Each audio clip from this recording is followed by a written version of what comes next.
తెలుగు రాష్ట్రాల్లో ఎమ్మెల్సీ ఎన్నికలు మొదలయ్యాయి. తెలంగాణలో ఉపాధ్యాయ ఎమ్మెల్సీకి ఎన్నికలు జరుగుతుండగా ఏపీలో ఉపాధ్యాయ పట్టభద్ర నియోజకవర్గాలకు ఎన్నికలు జరుగుతున్నాయి. 8 గంటలకు మొదలైన పోలింగ్ సాయంత్రం 6 గంటల వరకు జరగనుంది. తెలంగాణలో హైదరాబాద్, రంగారెడ్డి, మహబూబ్ నగర్ జిల్లాల పరిధిలో ఉపాధ్యాయ ఎమ్మెల్సీకి పోలింగ్ జరుగుతోంది. ఏపీలో 2 ఉపాధ్యాయ, 3 పట్టభద్రుల నియోజకవర్గాలకు ఎన్నికలు జరుగుతున్నాయి.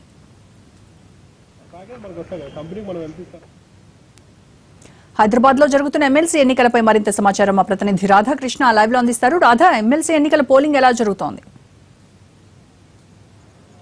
రోజా, కొద్దిసేపటి క్రితమే ప్రారంభమైన ఎమ్మెల్సీ ఎన్నికల ఓటింగ్ ప్రశాంతంగా కొనసాగుతుంది. ఇప్పటి వరకు 15% మంది ఉపాధ్యాయులు తమ ఓటు హక్కును వినియోగించుకున్నారు. ప్రస్తుతం మనం హయత్ నగర్ లో ఉన్న పోలింగ్ బూత్ వద్ద ఉన్నాం. ఇక్కడ ఇప్పటికే క్యూ లైన్ లో మనం చూస్తున్నాం. ఎదురుగా కూర్చొని ఉన్న వాళ్ళంతా కూడా మహిళా ఉపాధ్యాయులు, అలాగే రైట్ సైడ్ లో కూడా కొంతమంది జెంట్స్ ఉపాధ్యాయులు ఉన్నారు. ప్రస్తుతం ఒక ఉపాధ్యాయుడు తన ఓటు హక్కును వినియోగించుకుని వెళ్తున్న విజువల్స్ మనం చూడవచ్చు. కూడా అతను ఇంక్ మార్క్ కూడా ఫింగర్ కి కనబడుతుంది. అతను ఓటు హక్కును వినియోగించుకుని వెళుతున్నారు. మొత్తం 23,000 మందికి పైగా కూడా ఉపాధ్యాయులు ఇక్కడ ఈసారి ఎన్నికల్లో ఓటును వినియోగించుకొని ఉన్నారు. సుప్రీంకోర్టు ఇచ్చిన తీర్పు తర్వాత కొత్తగా ఎవరైతే ఓటు హక్కును నమోదు చేసుకున్నారో వాళ్ళు మాత్రమే ఇప్పుడు ఓటు వేసేందుకు అర్హులుగా ఎన్నికల కమిషన్ కూడా ప్రకటించింది.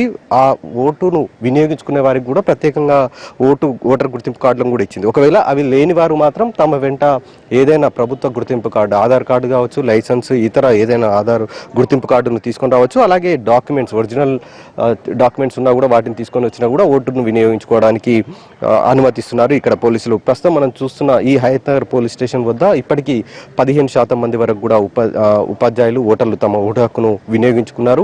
ఉదయం 8 గంటలకు సరిగ్గా ఓటింగ్ ప్రక్రియ ప్రారంభం కావడం జరిగింది. మొత్తం 126 పోలింగ్ కేంద్రాలను ఏర్పాటు చేశారు. అలాగే పోలీసులు కూడా చాలా కట్టుదిట్టమైన భద్రతను ఏర్పాటు చేశారు. పోలింగ్ బూత్కి కొంత దూరం వరకు కూడా వాహనాలను అనుమతిస్తున్నారు. కేవలం ఓటర్లను మాత్రమే పోలింగ్ బూత్ వరకు కూడా అనుమతిస్తున్న పరిస్థితి ఉంది. ఇప్పటి వరకు ఈ హైదరాబాద్, రంగారెడ్డి, మహబూబ్ నగర్ లో జరుగుతున్న ఓటుకు సంబంధించిన ఎన్నికల్లో మొత్తం 12 మంది అభ్యర్థులు ఈసారి బరిలో నిలబడ్డారు. ఇవాళ సాయంత్రం 6 గంటల వరకు కూడా ఈ ఓటింగ్ ప్రక్రియ కొనసాగనుంది. ఇప్పటి వరకు 15%కు పైగా కూడా ఓటర్లు తమ ఓటు హక్కును వినియోగించుకున్నారు. రోజా,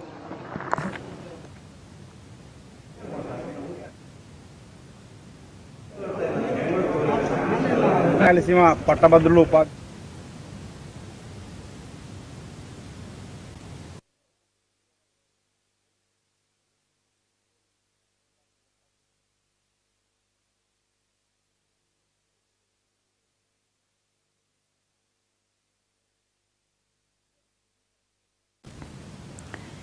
తెలుగు రాష్ట్రాల్లో ఎమ్మెల్సీ ఎన్నికలు మొదలయ్యాయి. తెలంగాణలో ఉపాధ్యాయ ఎమ్మెల్సీకి ఎన్నికలు జరుగుతుండగా ఏపీలో ఉపాధ్యాయ, పట్టభద్ర నియోజకవర్గాలకు ఎన్నికలు జరుగుతున్నాయి. 8 గంటలకు మొదలైన పోలింగ్ సాయంత్రం 6 గంటల వరకు జరగనుంది. తెలంగాణలో హైదరాబాద్, రంగారెడ్డి, మహబూబ్ నగర్ జిల్లాల పరిధిలో ఉపాధ్యాయ ఎమ్మెల్సీకి పోలింగ్ జరుగుతోంది. ఏపీలో 2 ఉపాధ్యాయ, 3 పట్టభద్రుల నియోజకవర్గాలకు ఎన్నికలు జరుగుతున్నాయి.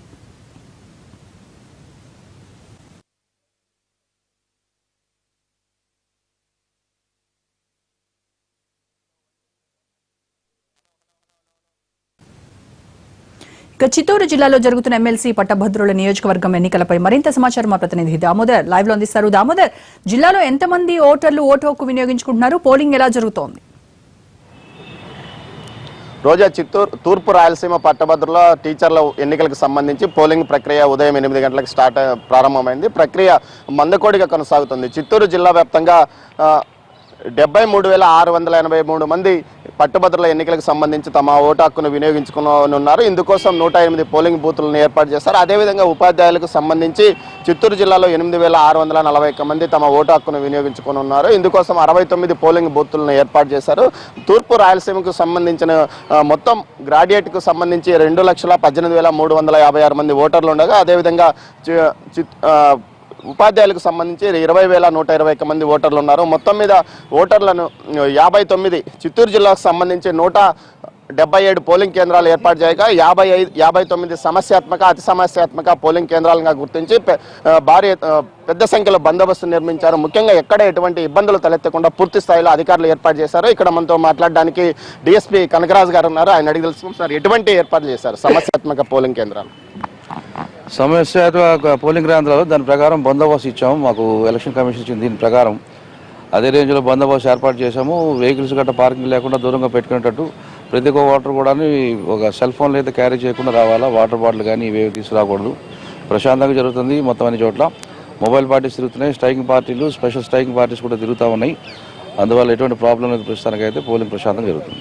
పోలింగ్ ప్రక్రియ జిల్లా వ్యాప్తంగా ప్రశాంతంగా జరుగుతుంది. ఇందుకోసం పోలీసులు 2037 మంది ఓటర్లను 2037 మంది పోలీసులను ఏర్పాటు చేశారు. అంతేకాకుండా ముఖ్యంగా జిల్లా వ్యాప్తంగా పోలీస్ స్ట్రైకింగ్ ఫోర్స్ను కూడా ఏర్పాటు చేసి ఎప్పటికప్పుడు బందోబస్తును ఎప్పటికప్పుడు పర్యవేక్షిస్తున్నారు. వెబ్ కాస్టింగ్ కూడా ఉండడం విశేషం. మొత్తం మీద పోలింగ్ ప్రక్రియ ప్రశాంతంగా చేయడానికి అన్ని ఏర్పాటు చేశారు.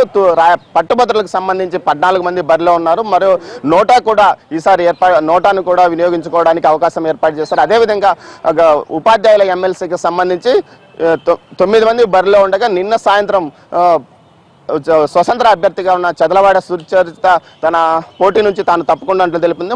మొత్తం మీద పీడీఎఫ్కు తెలుగుదేశం పార్టీ అధికారిక అభ్యర్థుల మధ్య పోటీ కొనసాగుతున్నట్లు చెప్పవచ్చు. అయితే పోలింగ్ ప్రక్రియ మందకోడిగా సాగుతుంది. విద్యావంతులైనప్పటికీ ఓటింగ్ ప్రక్రియకు పూర్తిగా వారంతా పాల్గొంటారా లేదా అన్న సంశయాత్మకంగా కొనసాగుతున్నప్పటికీ తెలుగుదేశం పార్టీ మాత్రం ప్రతిష్టాత్మకంగా ఈ ఎన్నికలను తీసుకుందని చెప్పవచ్చు. ముఖ్యంగా జిల్లాల వారీగా చిత్తూరు జిల్లాకు ఇన్ఛార్జ్ మంత్రిగా ఉన్న నారాయణ మొత్తం మీద 3 జిల్లాల్లోనే ఆయనే ఎక్కడికక్కడ ఎన్నికల పర్యవేక్షణ కొనసాగిస్తున్నారు చెప్పవచ్చు. జిల్లా మంత్రులకు ఇన్ఛార్జ్ బాధ్యతలు అప్పగించారు. అదేవిధంగా పీడీఎఫ్కు వైకాపా మద్దతు ప్రకటించడంతో వైకాపా శ్రేణులు కూడా పూర్తి స్థాయిలో గ్రామ స్థాయిల నుంచి పీడీఎఫ్ అభ్యర్థులకు మద్దతు పలుకుతున్నారని చెప్పవచ్చు. మొత్తం మీద ఎన్నికలను ప్రశాంతంగా నిర్వహించడానికి అధికారులు అన్ని ఏర్పాటు చేశారు. అదేవిధంగా ఈరోజు సాయంత్రం 6 గంటల లోపల పోలింగ్ ప్రక్రియ ముగిసిన తర్వాత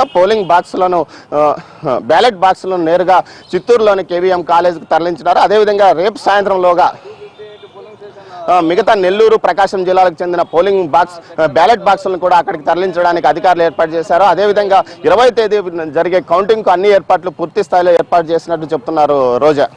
రైట్ దామోదర్.